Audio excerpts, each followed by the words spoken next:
How's it going, everyone? I'm Game Master 648, and welcome back to ABC Murders. I can't say the name of the person, cause it's kind of hard for me. That's it. Red, white, black, blue. Yeah, they match.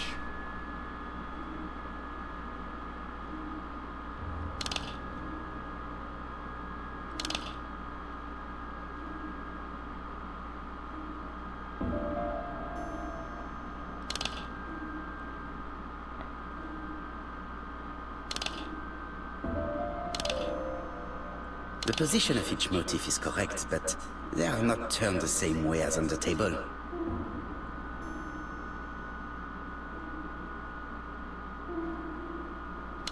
Maybe connect the dots to the line? I think I heard a bang. This is interesting.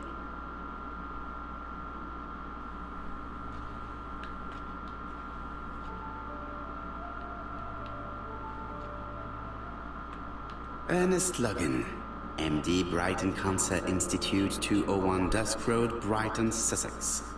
To Sir Carmichael Clark, MD, Comsite Churchton, Devon. Brighton, 1935, January the 5th. As a man of science, I owe it to you to be completely frank. Lady Clark, your wife is suffering from a generalized terminal cancer. I confess I didn't suspect anything like that during the first exams. But with the test results I have received today, there is unfortunately no place for doubt. I estimate that Lady Clark's life expectancy is no more than 1 year. Hospitalization would not help in her case, so I advise you to keep her at home and provide her with as much morphine as required to ease her last moments. Yours sincerely, Ernest Logan.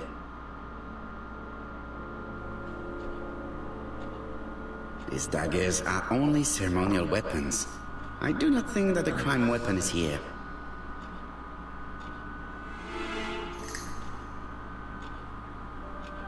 Here's Miss Gray. Sorry to keep you waiting. Lady Clark's condition requires regular care. I believe you want to ask me a few questions. Indeed, mademoiselle. This porcelain is remarkable. Is it old? It's about 3 centuries old, I believe. Wait, let me find the reference. It is not the right time. She appears to be very flustered.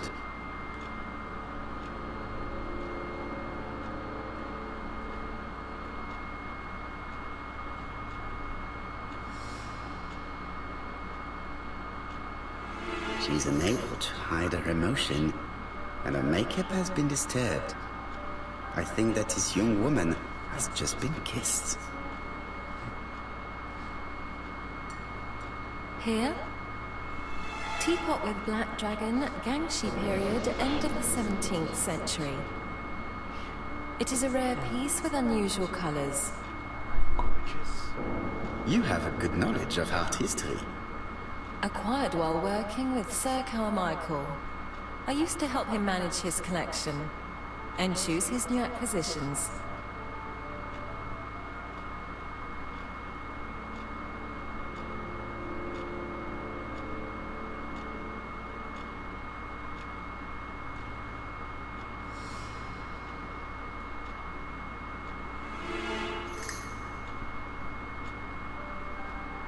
And sometimes, he used to give you a piece as a gift. Is that right? Gift? What do you mean?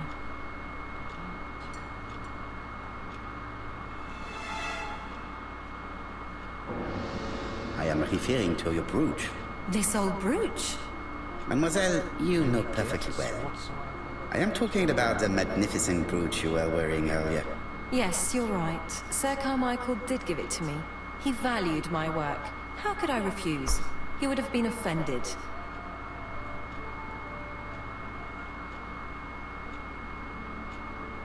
Why have you taken it off? I don't understand, Mr. Poirot. Have you seen any strangers hanging around in the past few days?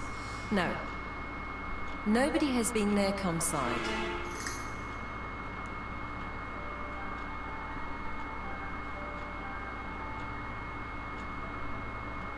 What were you doing yesterday evening at the time of the murder? I was sleeping. I was woken by the telephone at 11. I heard Franklin Clark speaking with the gardener. They left with some lanterns and they found the body.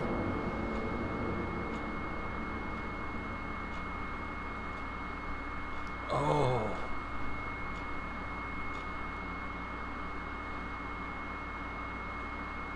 Who would do such a thing?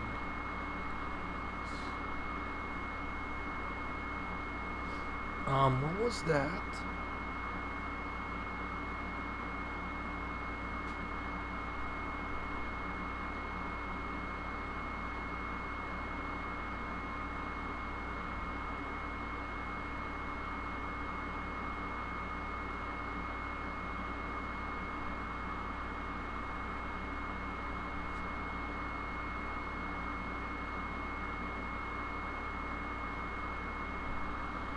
Right. Okay. Yeah. I want to be nice. Not too harsh. Not brutal like I did to the woman in chapter 1. And in the demo version I did.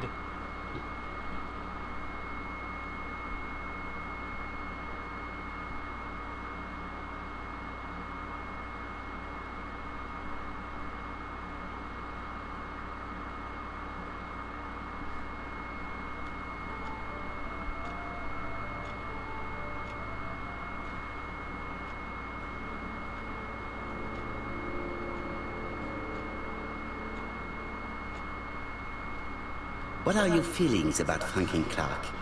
What an odd question. Of course I think he's a good man. He's energetic, nice, very sociable.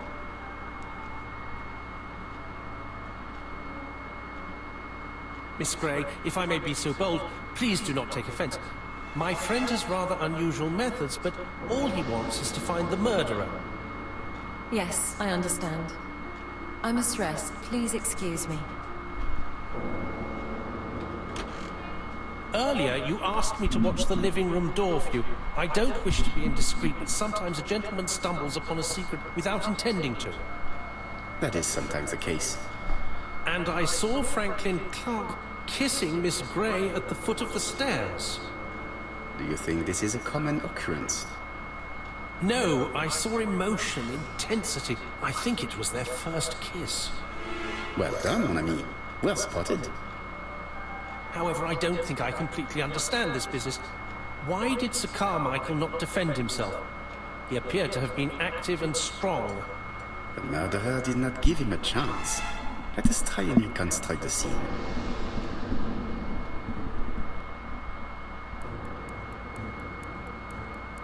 Oh, we're doing it.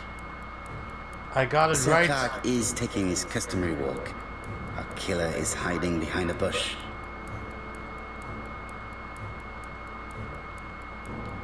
Yeah. The old man walks quietly along the gravel path. I did it right on the first two.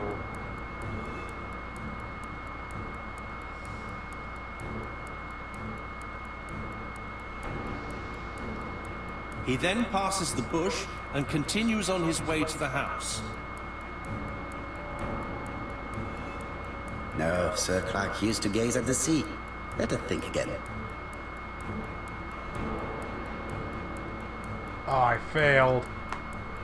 Sir Clark is taking his customary walk. Our killer is hiding behind a bush. The old man walks quietly along the gravel path.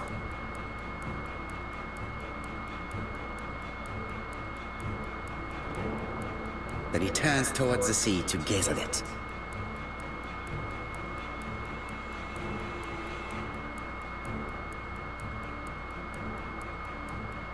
The killer leaves his hiding place on the right-hand side. He approaches silently over the grass.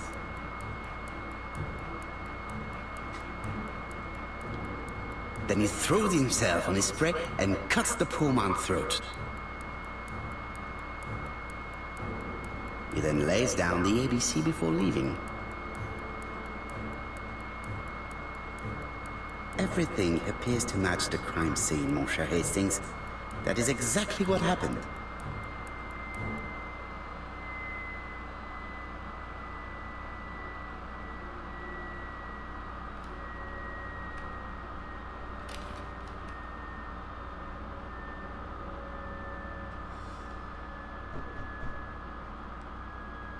Oh, just a minute. I'm getting dressed.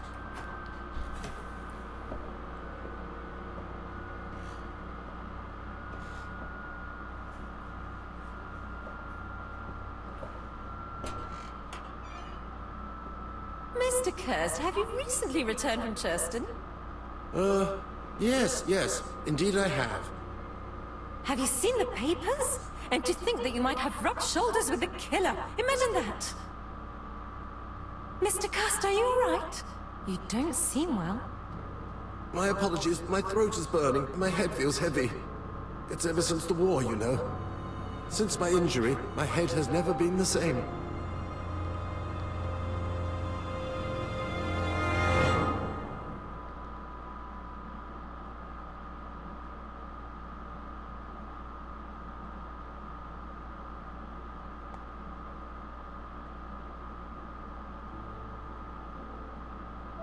Poirot, it's a pleasure to be with you again after all these years.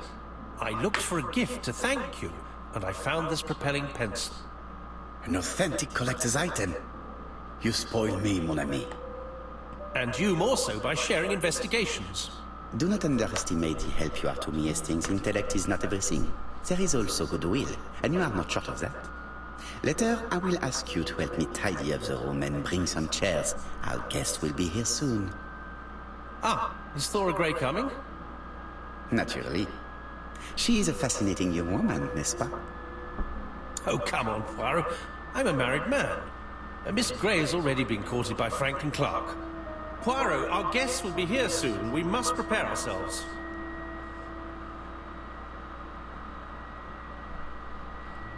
I should take advantage of the silence to examine them.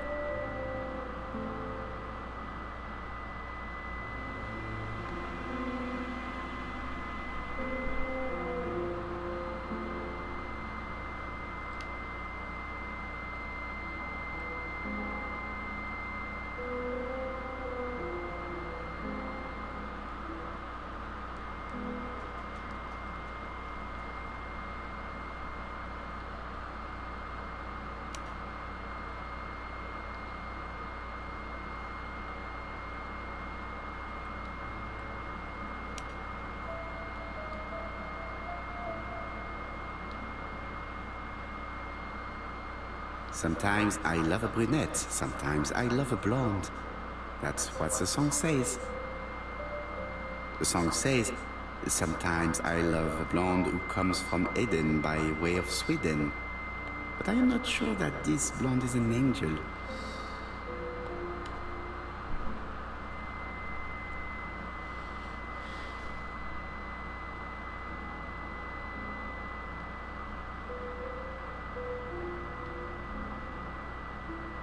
Donald is always on edge.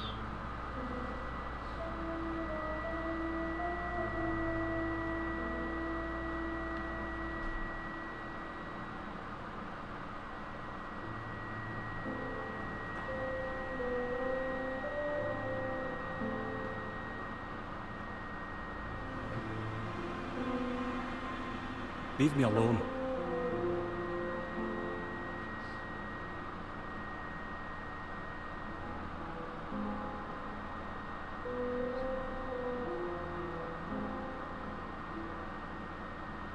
Donald Fraser is very nervous at the moment, even if he's trying hard to control himself.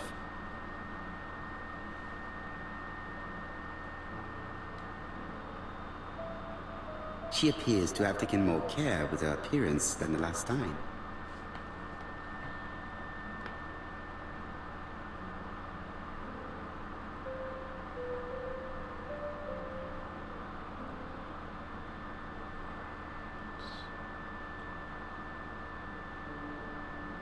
She's looking at Mr. Fraser out of the corner of her eye. Did she make herself beautiful for him?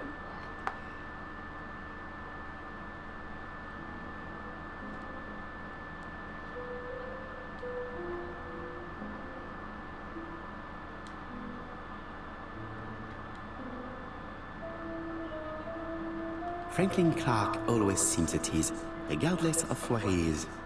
Something that's unique to people who travel.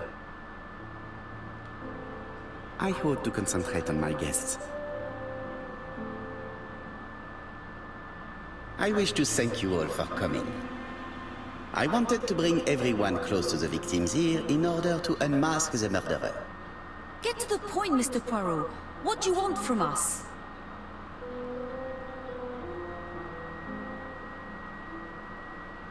Megan, dear girl, please be patient. Mr. Poirot, how dare you address me by my first name? Please excuse me, mademoiselle. What I ask is that you search your memories. The murderer must have left some trace. Yes, he must have prepared his crimes very carefully. Tout à fait. He did not get to Bexhill at midnight in order to strangle a young girl whose name by chance starts with B. Must we go into that?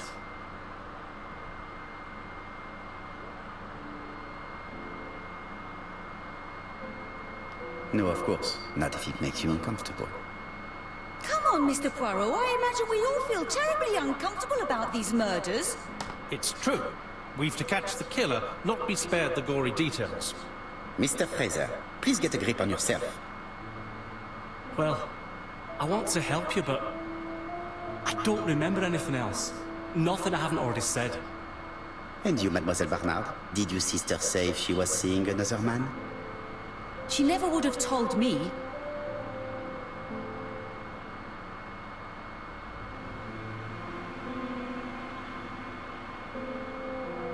Why would she hide the fact from you? Betty knew I didn't approve of her behavior. Her flirting was spoiling any chance she might have had. Tell me, mademoiselle, what did you talk about with your sister? Silly things. Her new dress. She wanted a pair of black stockings to go with it.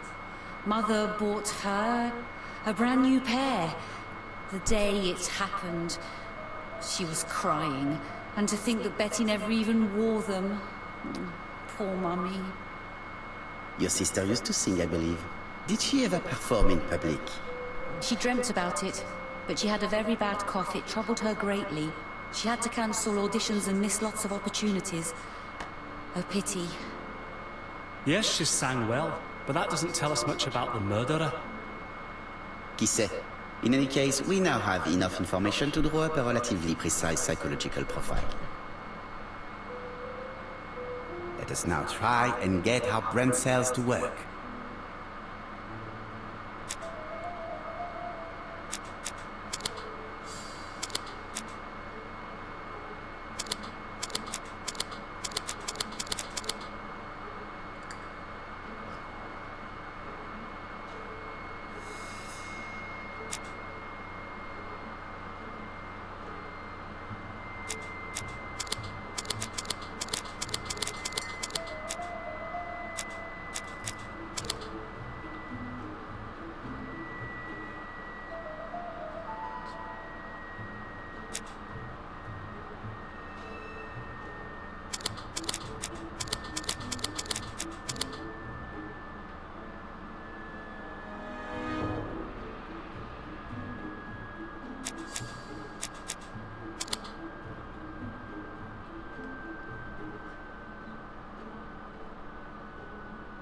For the war. What war?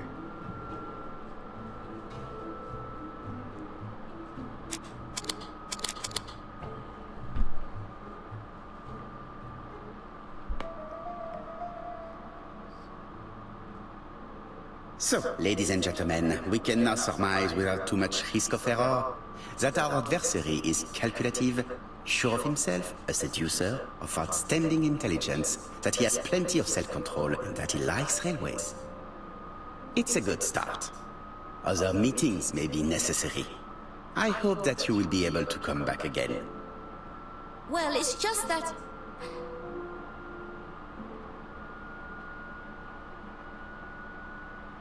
Is something bothering you, Mary? Well, Mr. Poirot, you see, I don't know if I can come to London just like that. It's normal that people helping with this inquiry should be reimbursed. Starting with you, Miss Drower. Please allow me to pay for your train tickets. Oh, sir, I cannot accept. But you must. Mademoiselle, I may not be rich, but my brother left a fortune which will be mine. Mr. Clark, that's very generous of you. No. Well, someone has to foot the bill. Mr. Poirot, would it be possible for you to come back to Devon? Lady Clark has expressed a wish to see you. We'll adjust her medicine so she'll not be too drowsy. But of course, I shall come the day after tomorrow if it is convenient. Thank you all for coming. We will meet again soon. The meeting was most fruitful. Really? Hastings, I believe now we have everything we need to find a common point between the victims. Now it is time for us to use our cremator. What?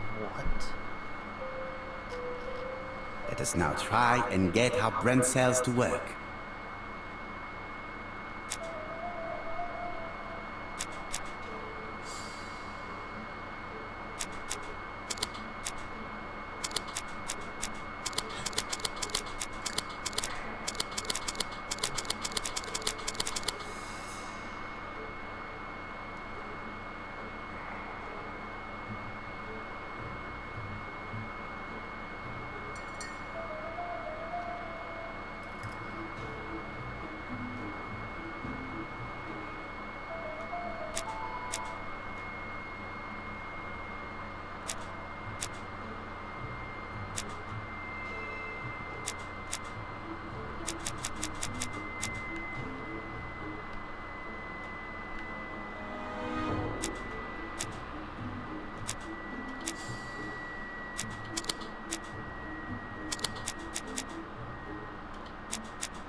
The first two victims suffered from bad throat, and that was precisely the specialty of the third victim, Dr. Clark. We have a lead. It would pay to take a closer look at the medical records of Dr. Clark's patients. We'll do so during our next visit to Churston. I will do it myself, mon ami. You must remain in London just in case ABC sends us another letter. Very well, as you wish.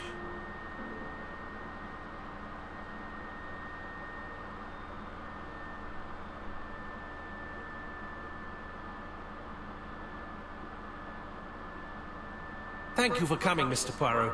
Lady Clark is waiting for you in her bedroom on the first floor. Please excuse me, I cannot stay for the interview. I have to take Miss Gray to the station to see our lawyer in Torquay.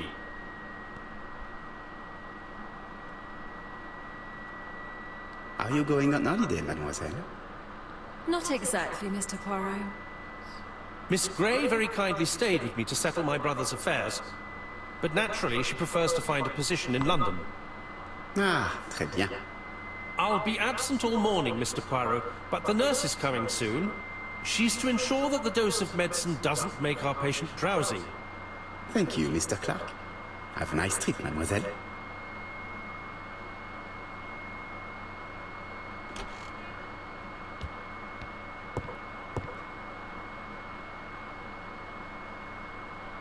Alright.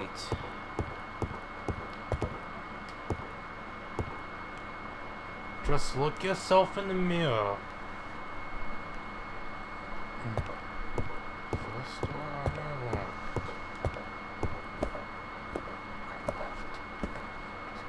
Get out.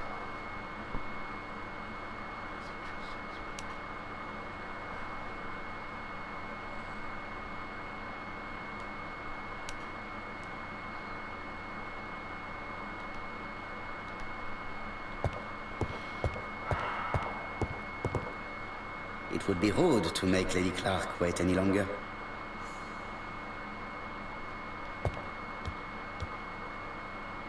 This poor woman is very ill.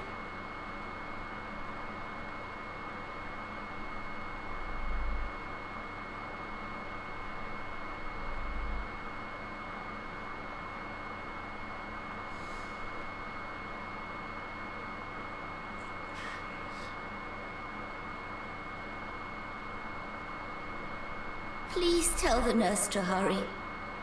Please. Ooh, how... She's shaking. This woman is suffering. She is in no state to have a conversation.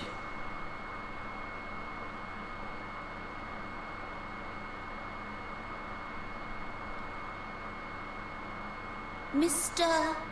Poirot? My respects, madame. Thank you for coming.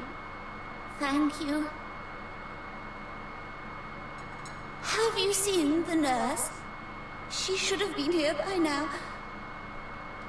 Oh, I'm sorry.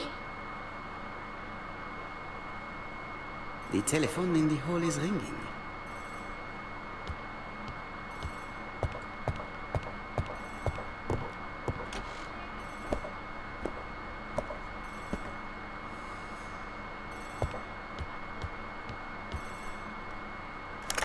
The Clark residence.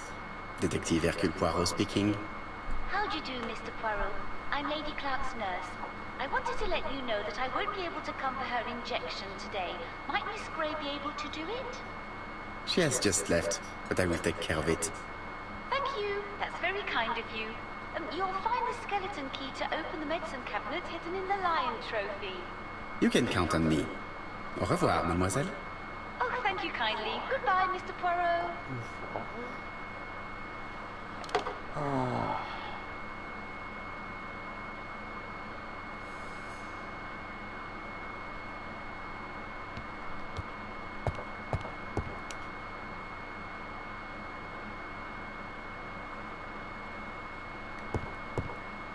She's 50 years old, yes.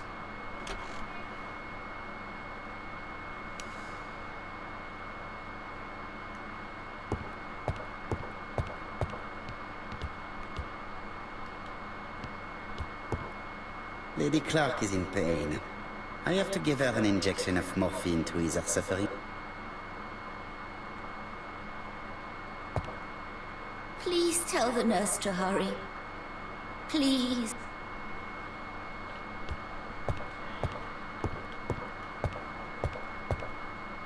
Lady Clark is in pain.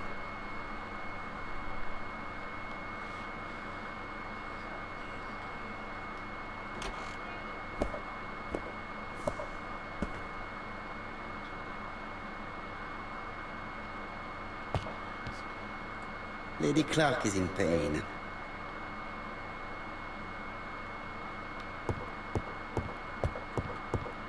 Lady Clark is in pain. Lady Clark is in pain. I am not going to leave Comside now. I still have some things to do.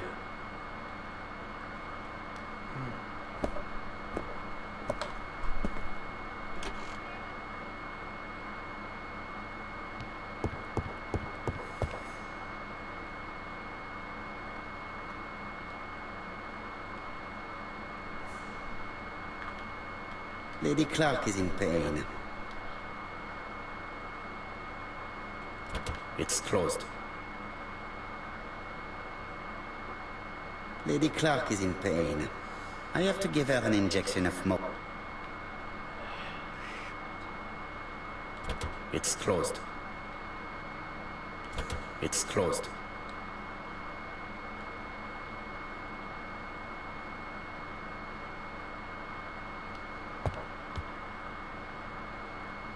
This woman is suffering. She is in no state to have a conversation.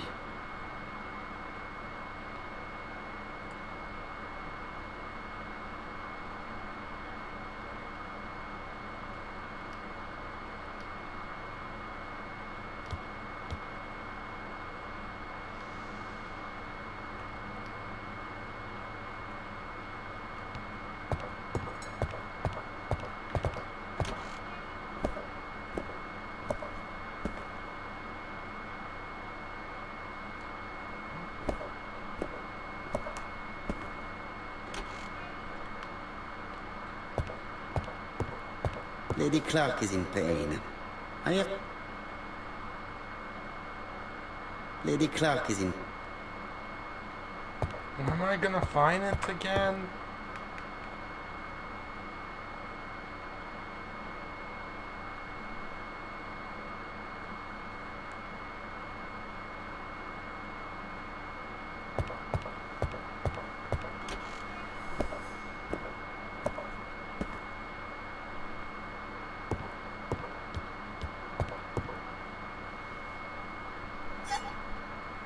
Here is the skeleton key.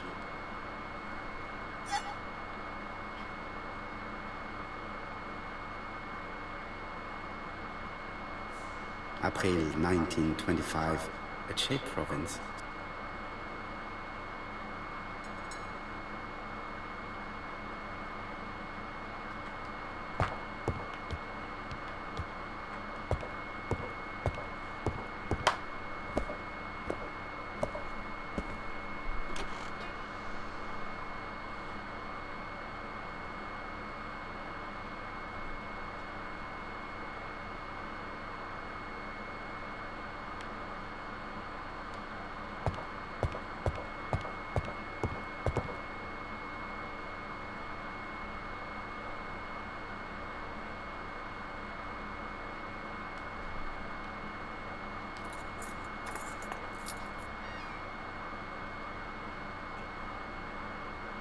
Ah, Mr. Poirot. Oh, I feel better now. Thank you for your help.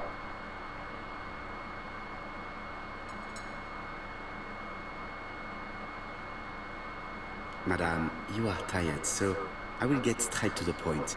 What can you tell me about this business? What business, Mr. Poirot? No doubt. You wish to talk to me about what happened to your husband? Ah, yes. Oh, poor Carmichael. Has the madman who killed him been caught? Not yet, chère madame. There was a great many people in Cheston on the day of the murder. Indeed. People go straight to the beach. They don't come near Coomside. So, there were no strangers around the house that day? Who said that? The people who live here. Your brother-in-law, Miss Grey. Miss Grey? Oh, I don't like her. Franklin wanted her to stay, but I insisted she should go. Immediately. You are entitled to do so, naturally. I'm pleased that you approve. The others have been taken in by her.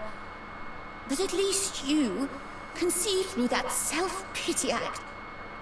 See what she's up to. Oh.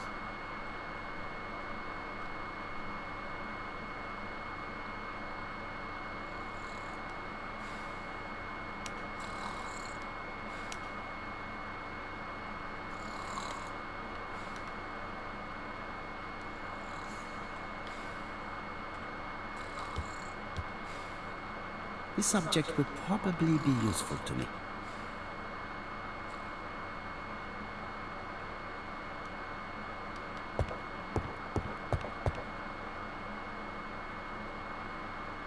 This couple appears to be having fun.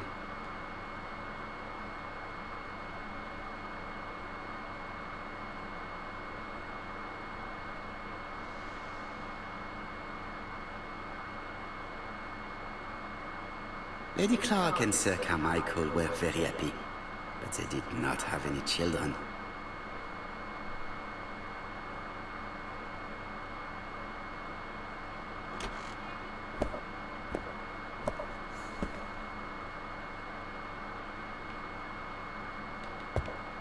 I must find a way to wake her up gently.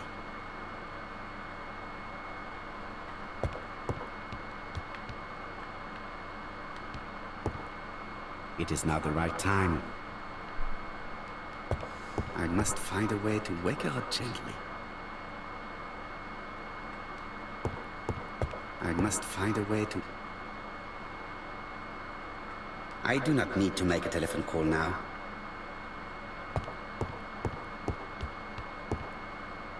I must find...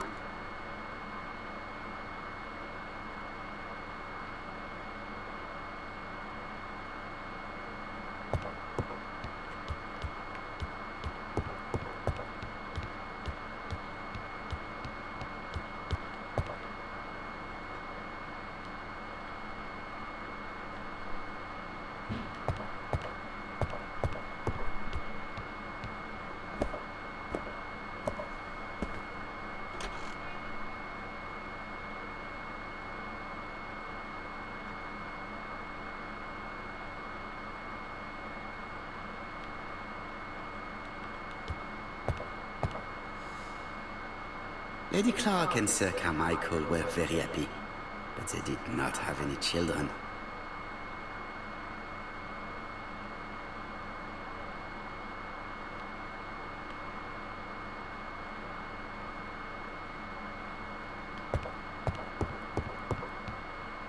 She's sleeping. I must find a way to wake her up gently.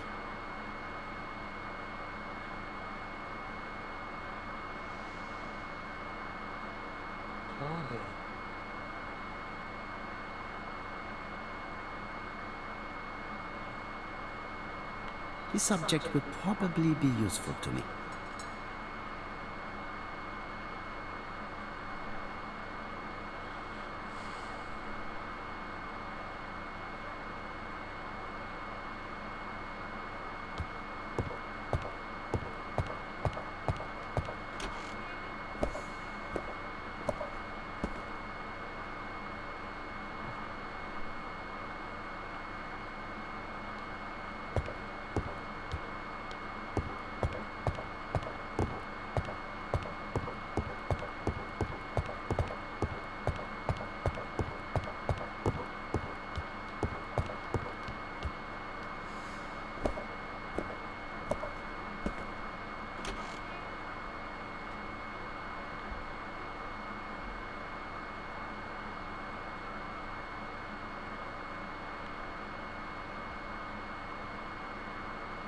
I've finished with this subject.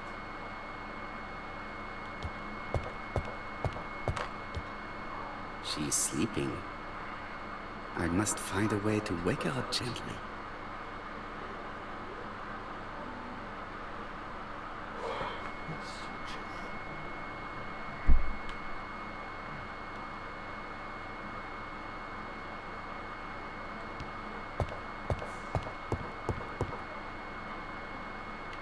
This subject would probably be you.